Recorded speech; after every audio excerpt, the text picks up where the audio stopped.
We live in a time where the flow of information is constant, with competing voices in crowded spaces, where old school thoughts meet new school ideas. But in this modern age, we are constantly having to recreate ourselves. To understand these identities, we need to decipher the culture. This is unconventional. This is Lounge Academics.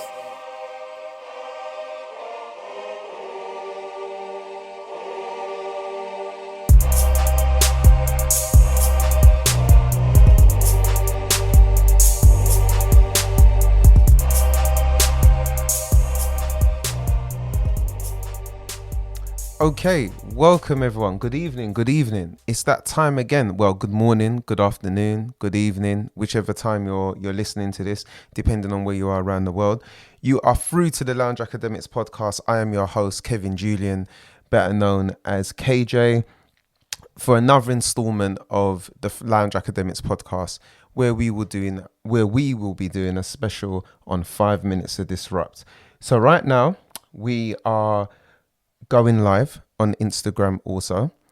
If you're listening to us on our podcast via Spotify or the many other channels and platforms that we're on, if you want to tune into some of our other content, be sure to tune into our YouTube channel, where you can get loads of visual kind of backlog stuff around our other podcasts, and we've got really cool guests as well, so you can check out some of our cool guests that we've had previously via our YouTube channel. And obviously, like I said before, we're going live via Instagram right now, so we're just waiting for people to tune in.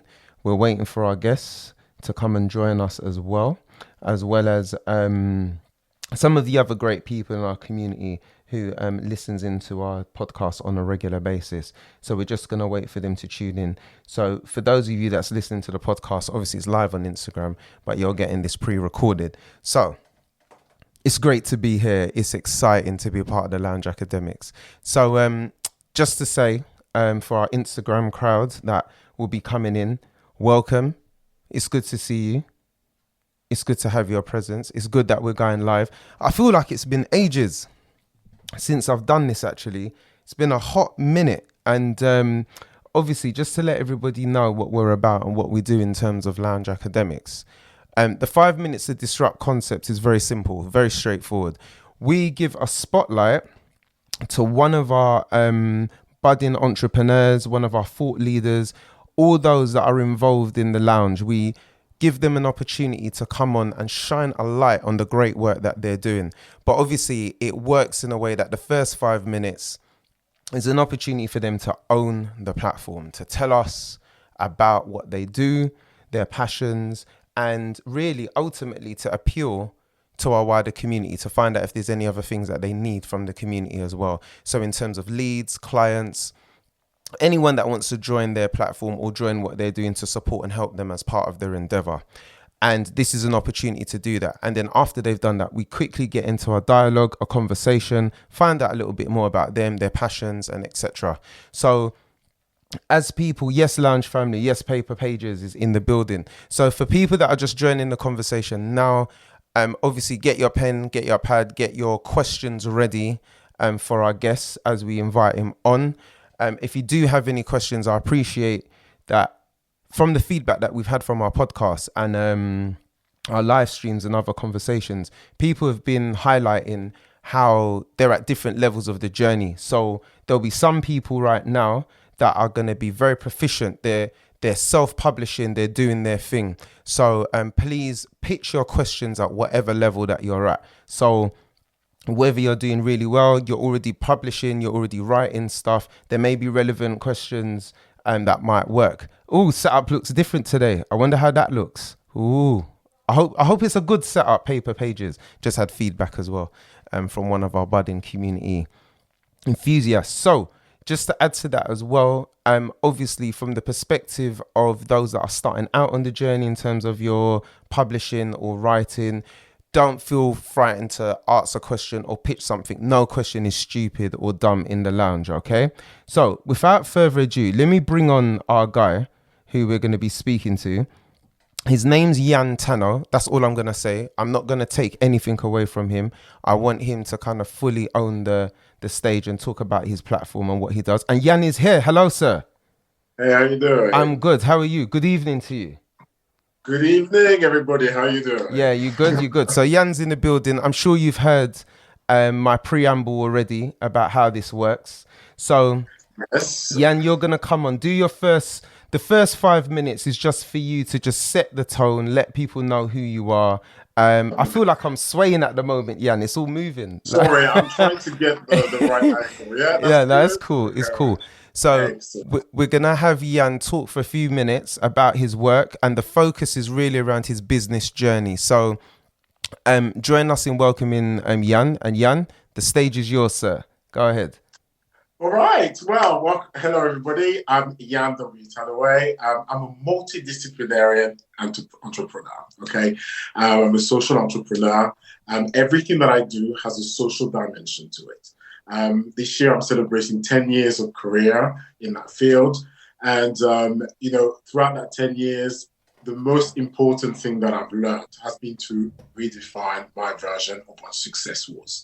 I started this as a young man. This has seen me change and transition into being a husband and a dad. And I've seen a lot of different things. And so that enabled me to reframe the way that I see success. And so the different industries that I've been impacting in have been, creative industries. So namely catering, clothing. I have a clothing label. I have a publishing house, which is what I'm going to kind of be talking about tonight.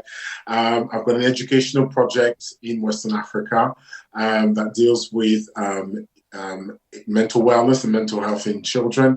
And I also impact in agribusiness.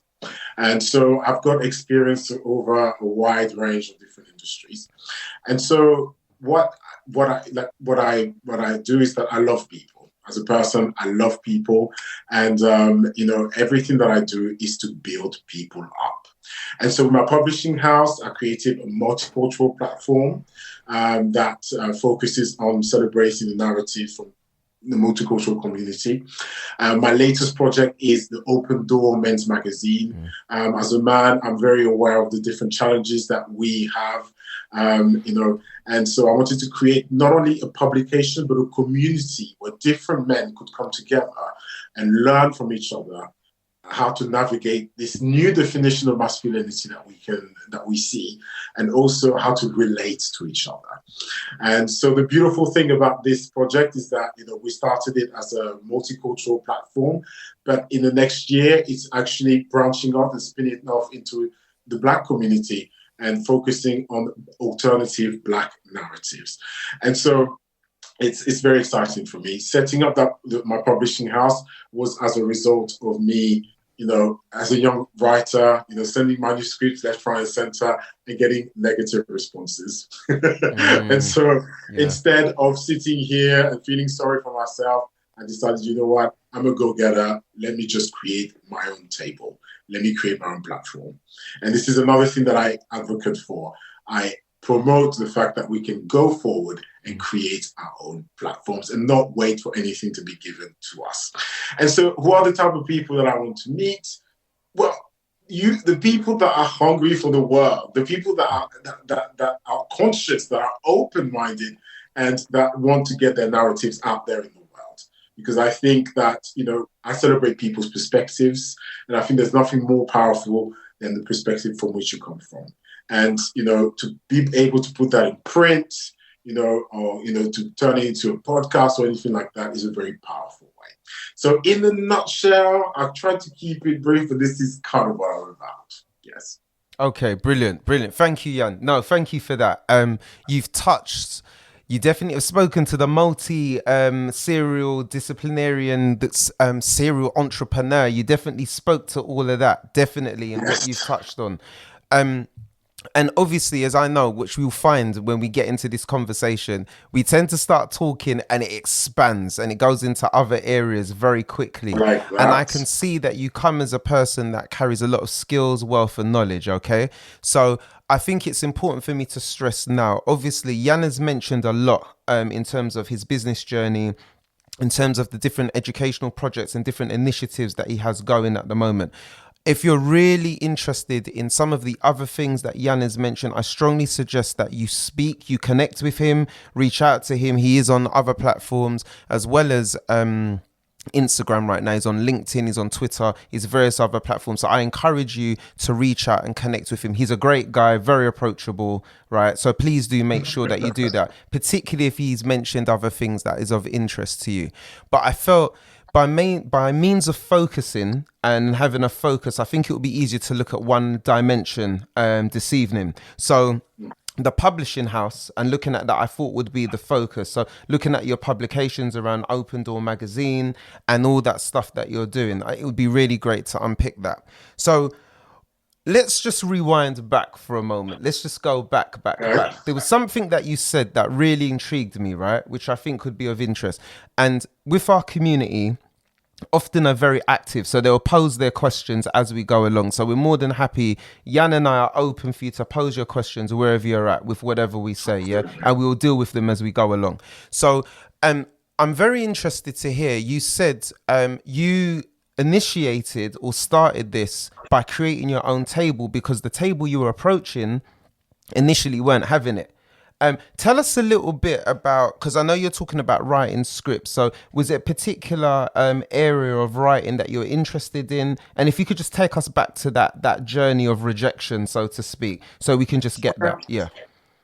Absolutely. I mean, at that time, and I've been writing ever since, I can remember, ever since the age of 12, And so, and that comes from my history as somebody that's lived across the world, that comes from different parts of the world. And these things are things that have really fueled my imagination from very young. So I started writing about my experience in the world, how I saw myself. I wrote poetry. Okay. I started writing prose, short stories. And I thought at the age of 19, you know what, actually, I need to get this out. This is good stuff. And a lot of people around me were like, hey, this is good, get it out. Yeah. And so I used to package everything the most beautiful way, because it was in the time when you had to send like the actual manuscript. Yeah. The good old days. Send everything, covering letter, the works, and everything that was related to what the topics that I was writing about. And I sent everything, but every time it was a no. And I used to think, the first time I was like, okay, let me go away and let me improve, because, you have to learn from criticism and rejection. But it kept on happening. And I just thought, this is not right. And it wasn't because I was, what do you call it? I wasn't full of myself, but the stuff that I wrote spoke to people, because I did lots of, small events and, shared parts of my work for people to analyze, like academics even, around me. So you already had an intimate audience. You knew there was a longing for what you were putting out there. Yeah. That's it. And there was definitely a place for that kind of voice, but it just wasn't it. And so that's what led me, in 2015, when I wrote my first book, Childhood is Eternal. And I looked at it and I thought, you know what, I need to get this published. So I started off self-publishing, and I was very, very proud. That was, Childhood is Eternal is a collection of my travels around the world and the children that I met in very difficult circumstances. Powerful. It's a very raw book, very raw words. Yeah. And so I used that, published that. And then that's where it just came from there. I just thought, one book, great. Yeah. Moved on to the second, and then it just spiraled from there. So Yann, if we were to go back and we were to, did you ever get concrete feedback as to why initially you were being rejected, why you were getting those rejections at all? Well, the main one was that they were just not interested in what I was writing. There was that. Okay. It was just not. There was that. For some of the publishing houses, it was that, it wasn't, and then the other side of it was that you needed an agent. They wanted people that, were already established, they had agents, they had the whole team and things like that. And, which I understand, being in the industry myself, I understand, but it's quite problematic. It's problematic because there's independent people that are doing great stuff that need recognition, so there's always publishing. The publishing industry has always had this lofty kind of criteria and things like that, that excluded a lot of other people. Okay. And I mean, I'm going to go out there to say, would obviously, and as part of that exclusion, I would imagine people of color, because I've often heard kind of ethnic written work or ethnic narratives often don't usually work for the mainstream. Yeah. That's it. Because, so, yeah. because at the time, you have to take that into account. I'm talking about 2010, around that time. I mean, we still know that, ethnic minorities are underrepresented in the publishing industry, in books that are published. I mean, take it back then, it was even worse. And so when I came around with a narrative that was, an ethnic narrative, that was, talk about migration, because these are things that I was talking about. Sure. This is my experience. It's your story, migration, belonging, identity. It just wasn't the thing, So it wasn't necessarily that my stuff wasn't good. It was that, that wasn't the thing. It wasn't a narrative that they wanted to push. So there's a lot of things that I came to understand as I got older into this this industry.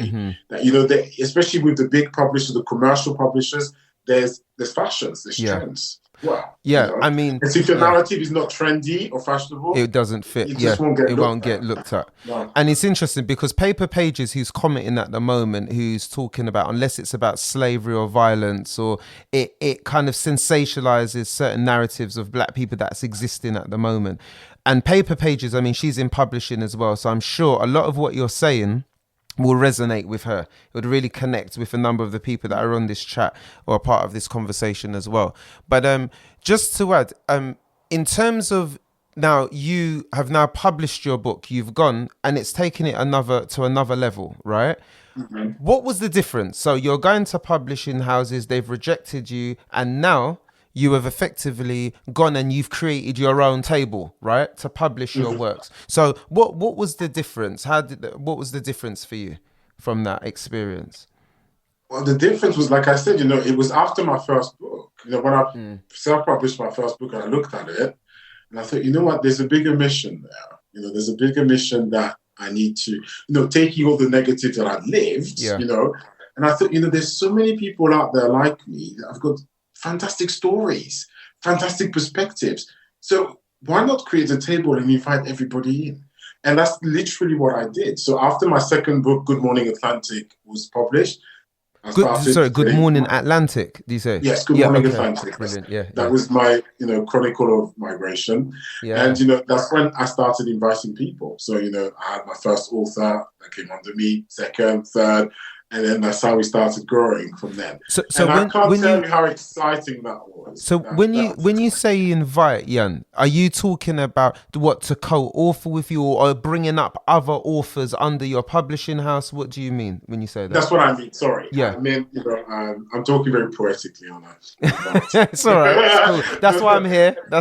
Yeah. So I had other authors joining me on that.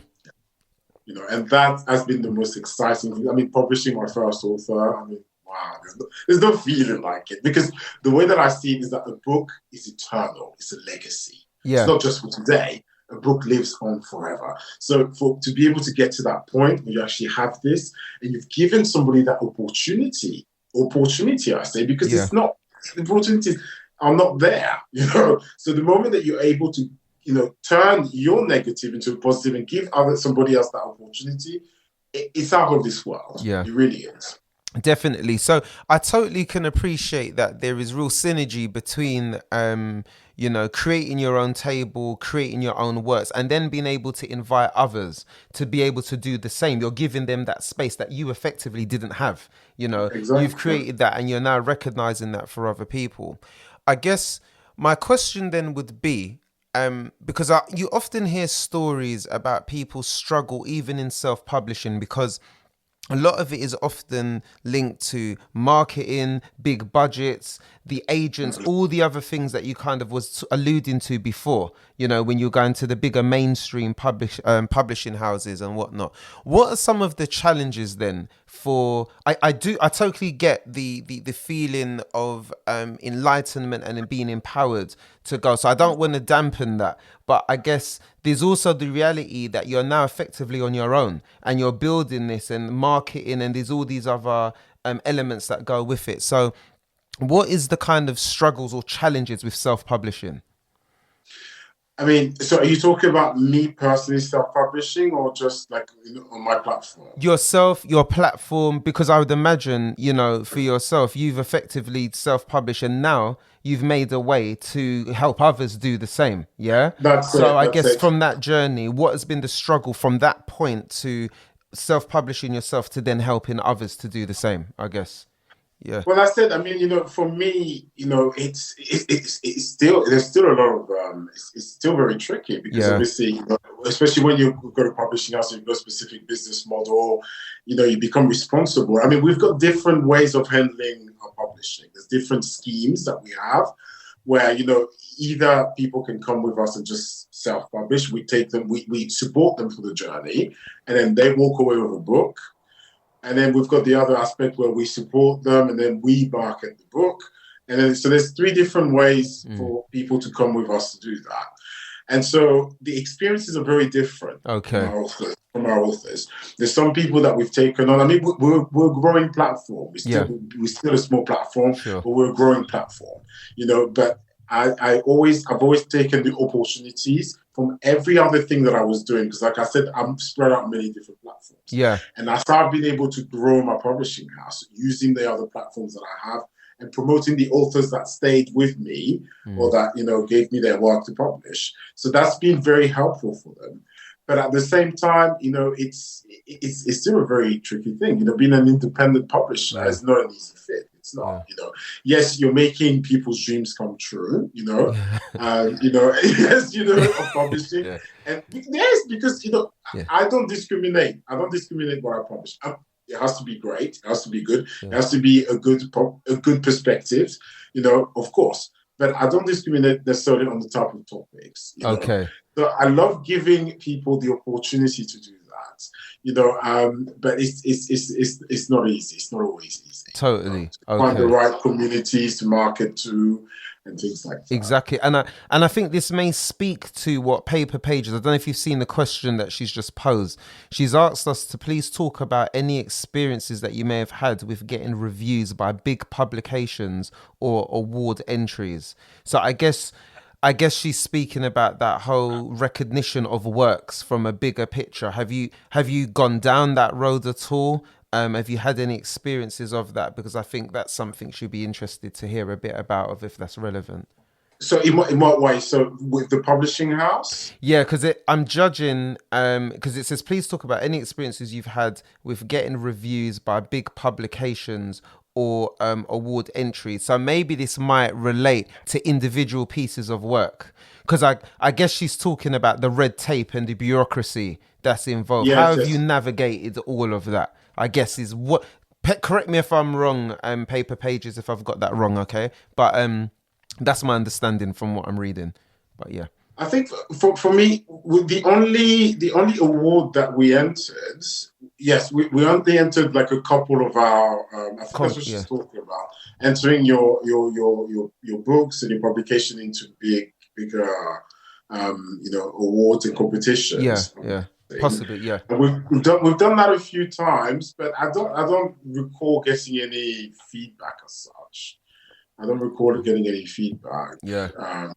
No, that's not something I can talk about. Okay, fair enough. But I think what she's speaking to, and she's talking about now, it was when you spoke about the challenges. I guess what she's speaking to is this wider kind of challenge of getting that wider recognition. Because what I found, what's quite interesting, when I speak to because I'm not an author or a writer, right? I'm not podcasts on my things. People have asked me to be interviewed as part of excerpts to put into a manuscript or into a book and stuff. So that's as far as it's gone in terms of my involvement. And I know that I'll be collaborating with you as well. I just wanted to add that as well. As part of your up and coming projects, looking at, Black narratives, particularly around masculinity. But what I've heard when I spoke to my immediate colleagues, I said to them, like, I know friends that have developed their own publishing houses or colleagues that are doing this work. And automatically, it was kind of frowned upon. It was like, oh, self-publishing, that's not cool. That, and this is regardless of ethnicity, race, or background. It was very negative, and I couldn't understand why. Maybe because I'm not in that world, I don't get it. But why would it be viewed negatively to be self-publishing? Why is that frowned upon? Because the publishing industry is very elitist. It's hugely elitist. So how dare an independent person get up and create a publishing house? Because it should only go through the big five, the big 10. Wow. And that's it. And there's that whole quality aspect of quality as well. It's a very elitist thing. I mean, I attend salons, regularly. Yeah. And, bring in my books along and things like that. And, all people do is just scrutinize. That's what the salon is about. That's what I've come to understand, When you're with fellow publishers, you're just kind of checking, you're just checking each other's work. And that's the kind of industry that it is. It's all very much what it looks like. Yeah. It's just about, what you're presenting. It's very superficial to a lot of extent, Because paper pages, your books are an image of you. Yeah. Your books that are an image of you and a reflection of you. So I always think the best books that we have along. Because paper pages is talking about, it's like nepotism. It's not like, I think it is nepotism. I think we do have, I mean, just to echo what you're saying about elitism, I think you find that in every industry, but I think there are some where it's very much. Publishing is just, because if you look at the history of publishing, I mean, it's the dinosaur of an industry. That it is. That was the white owned. It was. Yeah. Let's put it like it is. So it's when people like me, small fry, human, come along. It's looked upon as that some way. So I completely understand the stigma that goes with that. Yeah. So that's something that I don't play into. I don't. But given this experience then, right, given that, number one, ethnic minorities, we're a minority in a strange land anyway, first and foremost. Second of all, that becomes further compounded when we look at that in terms of the publishing industry. We have no love. We're underrepresented in the industry. So how, because I know there is yourself, there's paper pages, there's various other people also who are in the industry that are self-publishing.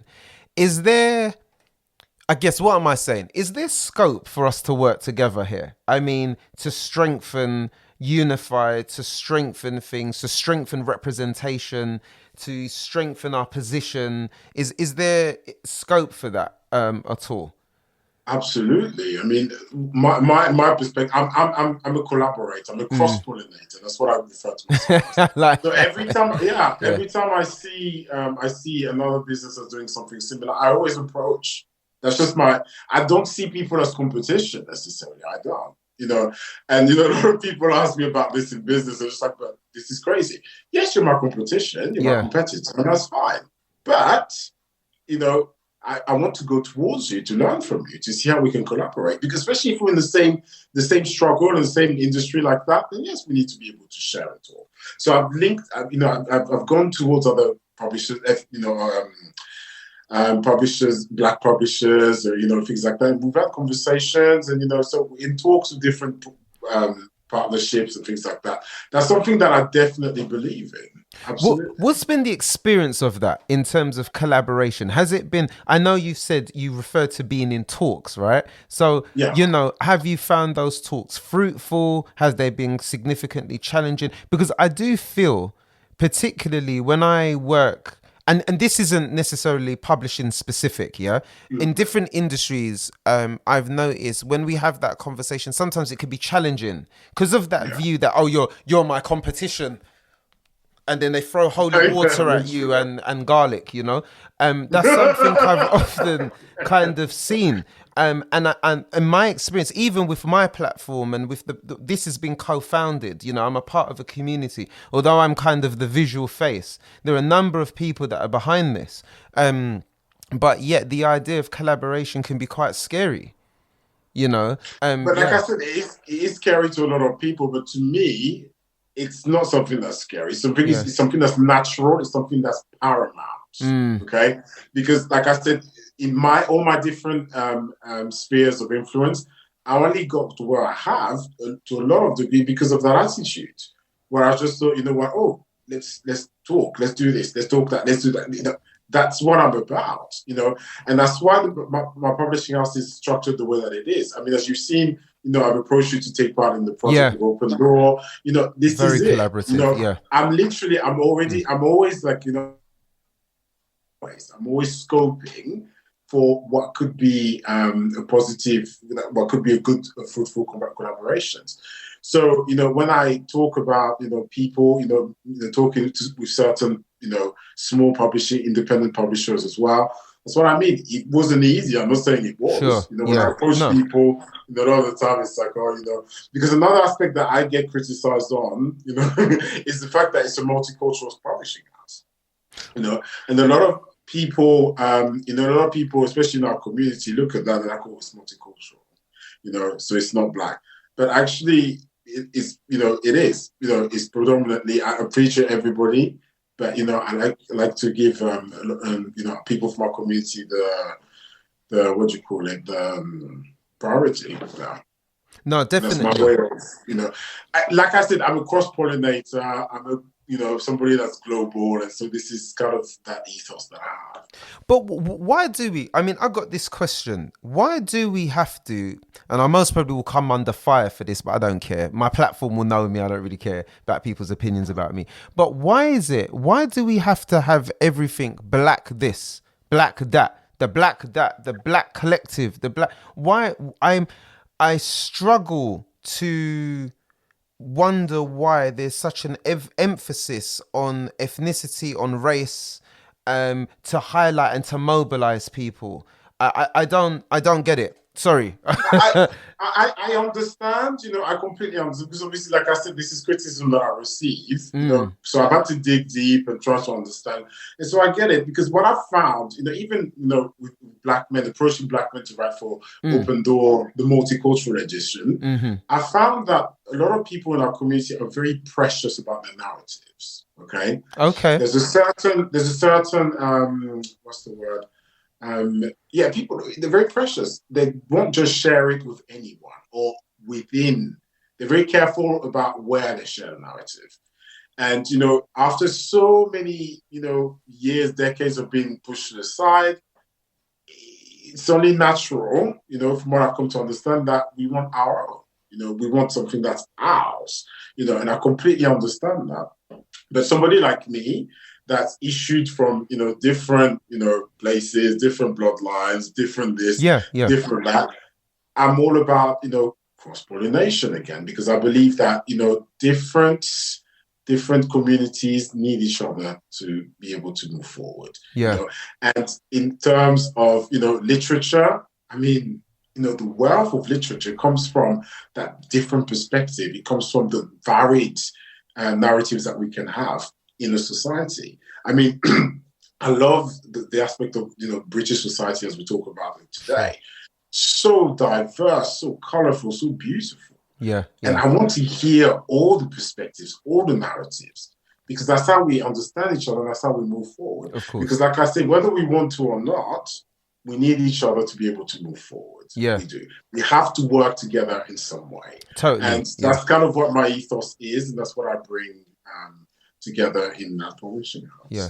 And I think just to, because Paper Pages has just made a comment around, in terms of books, it's about representation. I totally agree. I just want to emphasize that, of course, having us in all our shades of melanin, in all the different hues, we need to have representation. And that goes without saying. But I found, I guess what I'm talking about is when we, like, for example, maybe because it's linked to the Black Pound Day stuff and what's happened with George Floyd, but this has always been the case anyway, to be fair. I think there's always been this emphasis on, we are down for black hairstylists, we represent black this. There's always the color put on everything.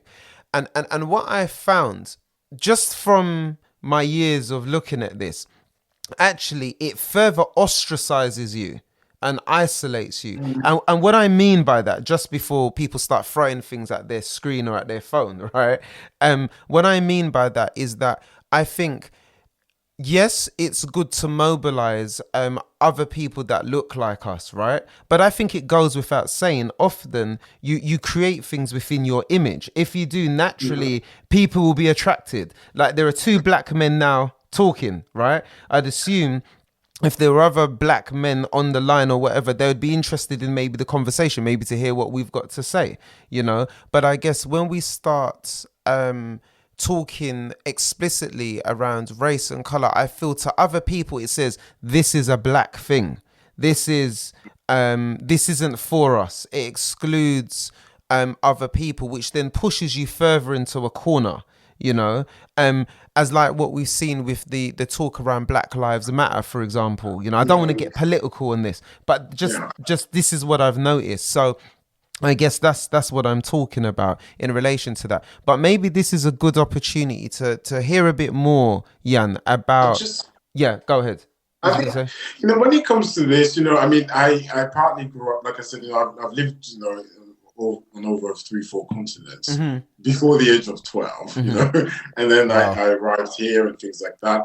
And, something that was very striking to me was, going through the British school system here.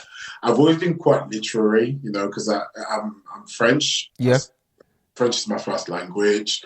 I speak Spanish, whatever else. So I'm very language orientated. Yeah. And so, when I came here, and I was looking for the literature, I loved what I was seeing, the Charles Dickens, Sure. And, it was great.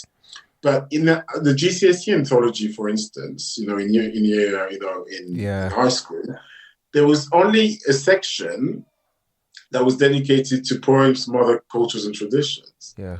And that was on its own, separate from the main body of literature that we were studying. Which speaks volumes. Now, that part of the anthology became my favorite.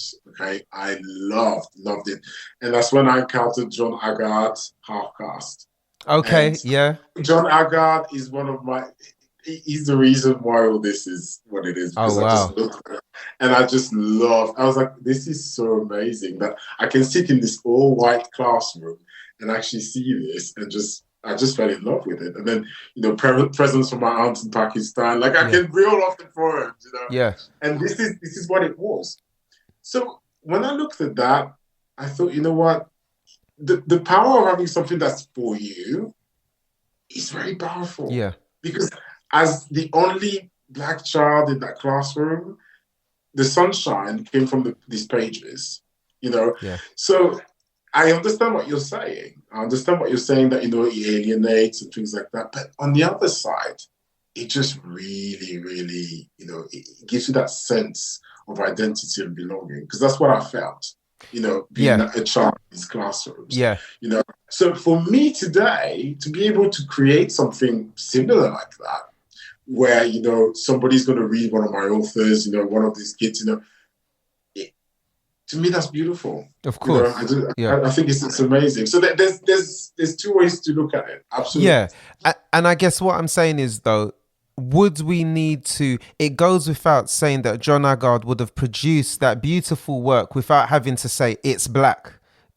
Do you get what I mean? People, do you get where I'm coming from? It could exist in the world without us, but I get, we're talking about different industries. I get we're talking about publishing and representation without that, and finding the balance. But I guess what I'm talking about maybe is the way that we choose to brand our business or what I we do. absolutely, yeah, that's Perhaps it. I'm That's it. speaking to that narrative, which is slightly Mm, different to people's personal narratives of speaking and okay. connection and identity. So that's why I think this would be a really beautiful opportunity, or a great opportunity to find out more. Because I'm very interested in your latest venture around looking at black masculinity, reclaiming and looking at alternatives. So tell us a bit more about this project, because I'm a part of it as well. But I just wanted Yes. to say, so yeah, yeah.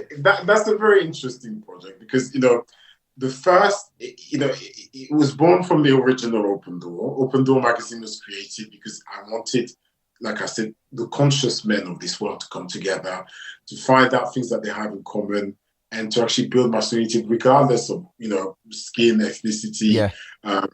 sexuality.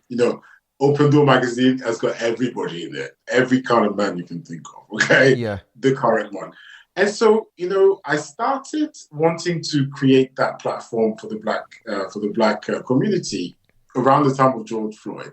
Okay. And when I created that platform, something went wrong, and I was microaggressed on it Okay. for sharing my narrative as somebody who's of mixed origins, and that's in the white community and things like that. Mm-hmm. And that really, really broke my heart, and so I stopped the project. Okay. And then, interestingly, a few weeks later, I met another guy that was just amazing, and we connected, and we had the same view. And our view was to take black masculinity and to take the black out of it. Okay. And this is something that's crazy. But take black out of it and actually feature men, yes, that have the skin, but feature men. Yeah. And see what these men are like without necessarily everything that, the black connotation, or the black identity. To just see what these men are like and who they are. And so that's what this kind of project is about. When I talk about alternative narratives, it's also something that will explore the different, because when we talk about black men, there's a specific narrative that is always pushed upon us, whether it's by the main media or whatever you want. There's, the black experience, the black man's experience is one. So is this the reason why you chose to take the black out? Because of the weight of what men carry when you hear black man? Is that one of the reasons as to why you extracted that out intentionally from Yeah, there was that, because I just want us to see ourselves as men for anything else. Because being a man is one thing, being a black man is another thing, And so I wanted us to actually take that off for a minute and actually see who we are underneath, and look at the alternative narrative that creates, and that's what this publication is about, bringing that alternative view and that different definition of what, a black man is, and that to me is a very powerful thing, because this is something that I've tried in my own life, to just kind of sit down and think, what, who am I? If I'm not, thinking about black, if I'm not thinking about, everything that is pushed upon me, like the stereotypes, the discrimination, the struggle, the fight, who am I as a man? And that's what brought this about. And I felt that so many other black men would benefit from actually doing that, and just kind of sitting back and just slumping a little bit and just letting themselves exhale what's here. It's really interesting you say that, because I mean, by the work that I do, everyone that listens or follows my work will know I'm very interested around masculinity and ideas about that, and it's many shapes and forms depending on where it exists, and this idea of what it means to be a man depending on where you are, what you do, or what circle you're in. But it's really interesting. I'm very passionate about, your project and around the theme generally. But I wondered, this weight that us as black men carry, for those that are listening, you may find it interesting to check out on our YouTube channel, really cool interview that I did with a young man funny enough, called Yann as well, actually. Yannick, actually, is his full name. But Yannick obviously talks about it from a psychological point of view, about the burden of our race. But I wondered, some of the weight that men carry as black men, what are some of those things? What are those narratives that you feel as black men that we're carrying at the moment, that burdens us? To me, it's literally like, just the weight of the struggle. When I talk about the struggle, I talk about discrimination, the fact, the stereotypes, the stereotypes alone. Yeah. That's enough to just, when you're sitting there walking down the street and you're just looking around, Yeah. You walk somewhere and you're just kind of expecting people to turn around and look, that kind of thing. That's heavy. And especially with everything that's happened at the moment, we're looked upon a certain way. So more people are on the defensive. More people are, looking behind their shoulders. What are people going to say? What's this? And that's what I'm talking about. On the mental health perspective, we need to kind of, sit down. We need to take a moment and actually analyze what's going on inside our hearts, and our minds. I think that's what's needed at this point. We've gone through a lot. We're going through a lot. Yeah. And I just don't think that we've had a time where we've actually sat back and just been like, who am I as a man? I think, who am I? Yeah, I think what you're saying, and I'm coming in because I think what you're saying is very powerful, and I just want to echo it because, this notion of really connecting emotionally, as well as, physically and mentally, because I think as men, often emphasis is put on the logic and on the mind, which brings its own stresses in itself. But I like this idea of, let's take a pause for a moment and think about how we feel about this stuff. What is happening for us? And I just want to amplify that. I think that's very powerful. That's something I feel as a narrative is a more recent conversation that we're having. I think it's been long overdue, but it's happening. Absolutely. Yeah. Absolutely. And that's it. Because I had to go through that process myself, like I said. When everything happened, George Floyd and that, there was a lot of different things. It was very busy in my life. I was microaggressed, like from the community and from the other community, and it was very difficult. And I had to sit back and be like, you know what? Let me remove this. Let me remove the identity that I've always known. Let me remove that and let me see what's going on here. Who am I? How am I feeling? How am I doing? What's my real narrative? If I take away all these things, all that noise, what is my actual narrative? We talk about Black excellence. Am I excellent? Do I need to be excellent? All these questions, because we're realizing we burden ourselves so much. There's so much stuff that's there to burden us. And it doesn't help. It just doesn't help us thrive in the way that we should. It doesn't. And people disagree with me all the time. That's fine. But this is I'm sticking to this. Yeah, of course. I've done the journey. I've done the work for this. And when I'm sitting in front of you today, I talk from that place where I came from. That was very painful. Yeah. So actually, I have realized that actually that's something that we need to do. Being Black is our identity. We can't. That's what it is. That's what it is. I love that. We need to be able to unpick it. Yeah. We need to have the courage to unpick that and see what is working for us and what is actually causing more strain, more mental illness. Yeah. Just because it's an identity that we have, it doesn't mean that the identity is always working with us, or helping us to thrive. But what I love, but what I want to emphasize and what I love about this and about the conversation as well is how there is emphasis on your own lived experience. I love the idea that this has been born not only to some extent, this has been a strategy that you've employed of coping, looking for yourself. And in a way, through the process of the publication, through the process of this up and coming project, you're enabling others to do the same, to come in and connect and to heal. And hence, I guess this links a lot to what you were saying earlier about your agenda of having a business that has social values, that is linked to social outcomes. And I think that speaks very beautifully to that. you know? I said everything that I do has to benefit people. Because what my personal brand is called EER, empowerment, emancipation, rehabilitation. Yeah. So, that's the 3 words that kind of underpin everything that I do. With my clothing range, it's the fact that we're upcycled, with that we're lessening the impact on, of pollution in the world.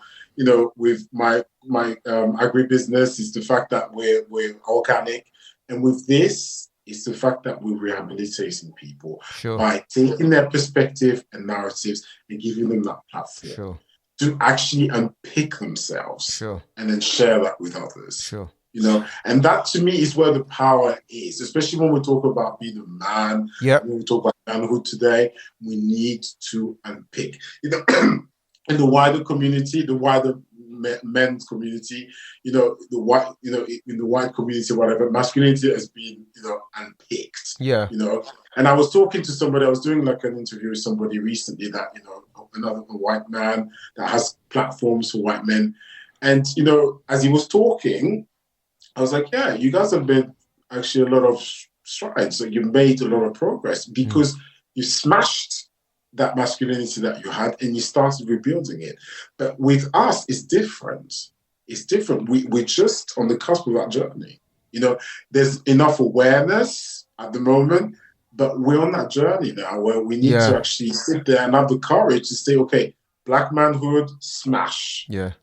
But to some extent, I think that's very much been someone else's narrative that we have been riding along with. We have been passengers in another vehicle of masculinity and ideas, totally. And I hear you, and I think you're right. We are starting to look at that, and I'm seeing a number of platforms in their sphere of influence that are attempting to tackle this very issue and to smash that narrative and to unpick it and to explore it. So how, Yann, if there are men right now that are listening to us having this conversation, or there are women who are on the platform right now listening to us that may think, I've got a brother, I've got an uncle, I've got a cousin, I've got somebody who I feel can contribute to this publication, to this conversation.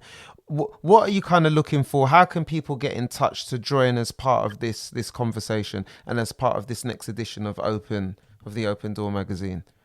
Well, we're in the process of setting up the Open Door. It's going to be Open Door BMJ, BMJ Black Men's Journal. It's going to, we're in the process of setting up that Instagram. But if people want to get in touch, they should just put, type Open Door Men's Magazine on Instagram, and the actual Open Door will be there, and then the team there will be able to take that forward. We're using that one at the moment, because as you know, we've created the group chat, and we're just kind of recalibrating to talk about what the publication would look like and the different topics that we want to talk about. So, it's, but I'm very, very excited about this. Of course, I wanted to do this. I wanted to do this for so long. And the fact that when I started it a few weeks ago, it went pear-shaped. I just thought, this can't be right. Like, this is something that it needs to be done. So why am I having hurdles on the platform that I created? So I was so upset, so angry, and I shut down the group and I said, I'm not doing this. We're not mature enough because we're attacking each other. And, but then, God works in mysterious ways, because a few weeks later, it's back. Of course. I'm excited. And just to give you a little bit of an idea, in that publication, there will be men who, will be talking about their experience, just their manhood. Some will be talking about their sexuality. Some will be talking about, adoption into white families, just how they see themselves in the world, I want these alternative narratives that we don't read about. That's it. I want people to share the things that as Black people, Black men, we don't necessarily know about. My other thing is that as Black people, we are multidimensional, and I will never stop saying this. I'm not just one thing. I'm not just what you see. Human beings, we're multidimensional. We're multidimensional. Yes. But I think we're guilty in our community of just looking at the term Black as just like a single thing. You're Black. If you're Black, then you're Black and you're nothing else. But as Black men, we're multidimensional. We come from, we have all sorts of backgrounds, all sorts of backstories, all sorts of, And it's about time that every Black man is represented and listened to. Absolutely. Yeah. So this is what this is about. Yeah. Paper Pages is saying it sounds amazing. She's loving what she's hearing. It will be amazing. Yeah. I'm so excited. And I'm really glad to be a part of it. I mean, I know I'm part of the WhatsApp group as well. And I have to echo and emphasize that we don't have these spaces, and I think if we do, unfortunately, it becomes very much diluted with bravado and keeping face and whatever. When we do, very quickly, ego gets into the room, and then it becomes whose penis is longer than who and who's got whatever. I mean, like it's the truth. That's what tends to happen. So for me, I think it's an excellent initiative. I'm very excited about it. I'm glad to be a part of it. I feel that I love your intentionality as part of the platform as well. You've been very careful to, just by my experience of the WhatsApp group and what you're doing, you've been very intentional about, setting certain values and a certain tone where this space can, I don't ever believe in truly safe spaces. I don't think we could ever have them, but at least a space for people to be, to be. And I love the way that you do that. And there's an intention around community and in building. It is because the beauty about the current Open Door is that from when it started, it was just a magazine. Yeah. And now it's spilled over into its own community. Like I said, we've got a WhatsApp group with however many men. We have scheduled conversations, weekly where we come together and talk. The guys, socialize. It's become a movement by itself. Yeah. And it's fantastic. Actually, the next conversation is actually tomorrow evening. Okay. It's about boys. It's about boys will be boys. So we'll be talking about that with our, diverse, cast of people that we've got there. And so that's what I want to create with Open Door BMJ. I want to create that same thing where everybody can let themselves go. And I think that there will be a little bit of a challenge there because, like you said, as Black men, especially, this is something that trust me. And I try to explain that to other communities. When I talk about men's work and things like that, they're like, "Oh, we can come and we can all be like, friends and stuff." And I'm like, but in the Black community, it's a bit specific like that. Like it's not as you don't just come in and you're like, "Oh, flower power." Yeah. It's not like that. So that will be my little challenge, to be able to make people at ease enough to be able to interact with each other. But it's a challenge worth navigating. Yeah, it's a challenge that's worth it, I think. And as always, as I've anticipated, in terms of our time, right? I said, we start to flow and things start to move very quickly. But just to let people know, obviously, for those of you that, have stayed with us, because I know we've had some people that may have dipped, come in. There's been a steady stream continuing. But for those that may have missed, Yann, if you can quickly just let us know best way to connect with you again, your website or whatever that people can get involved in getting in contact with you regarding the publishing house or your publications. I keep it simple. Everything's on Instagram. Okay. Yeah. So you can either, for the magazine, you can go at Open Door Men's Mag. You'll be on there. Just message us. One of us in the team is going to respond straight away. Brilliant. Or if you want the actual publishing house, at Sunbird Multicultural Press on Instagram as well, just message us. We'll be there. Just brilliant. Simple. Brilliant. Thank you. And the link, there's a link tree in each account that gives you web pages and whatever. Okay, to link and stuff. Okay, cool. And also, just to say, I just a side note, I know I've been beaten over the head. People are going to me, oh my gosh, this has been a good series that you've done, Kevin. What's happening? You've done a really good series, 5 minutes to disrupt. I've really enjoyed it. I've had really positive feedback from people. Great. Everyone's like, when's the podcast? When's it come? When can we access it? Because we missed the live stream or we saw the stuff we wanted to hear from Yann or whoever it was. So just to let you know, what's happening is because the series hasn't quite come to an end yet, at the end of the summer, we'll be finishing up and then we'll be collating all of the podcasts, and we're doing it as a series. So we're just going to edit them. We'll get them out. It will be a part of the 5 Minutes to Disrupt series. We'll let everybody know.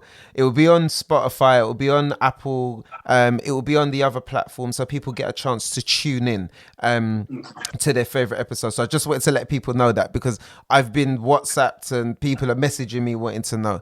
I just want to say, Yann, yeah, it's been great. It's been absolutely great. I don't feel like we've talked enough. It's crazy, but yep, we're coming up to that time. It's amazing, and this is what always happens. As I said at the beginning, people go, "What? We're coming up to 50 minutes, an hour? Are you crazy?"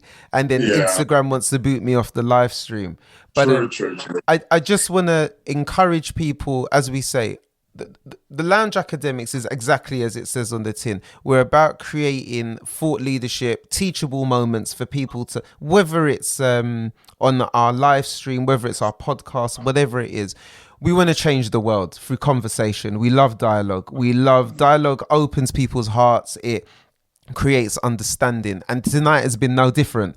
So I just want to thank you, sir, for adding to this great conversation. I've really enjoyed it. I look forward to the editing of the podcast when we put this together and people get to see your bright blue in eyes and great features and styling and grooming, because we know you love to groom, sir. I'm gonna put you on heat now, but I just want to say thank you all for just joining in the conversation and being a part of this, posing your questions and adding your bits. But once again, I strongly urge you to connect with Yann, particularly if you're interested in any of the wider work that he described earlier, but also in relation to the Black Men's Journal, which is his latest project. I can't endorse that enough. Please share it with your loved ones, with peers, particularly if you feel there are men, Black men that would benefit from this conversation and benefit from being a part of that platform and as part of that publication. I already seen that there's been hearts shown, and Yaz is saying love seeing men talk. Yeah, we love to be watched being taught as well. Watching Yaz is like, yeah. So brilliant. No, thank you, Yaz. And thank you. Yaz, thank you. And Yaz is thanking you too, Yann. So thank you very much, Yann. It's been great, man. I look forward to working with you on the publication. Any last things before we wrap up that you wanted to say or get across at all before we finally wrap? No, I mean, let's do another one. Yeah, cool. Yeah, let's do a part 2. We need to talk about. Yes, absolutely. No, thank you, Alex. Great conversation, Alex said, gents. Oh, Alex was our guest last time. Yes, Alex, thank you.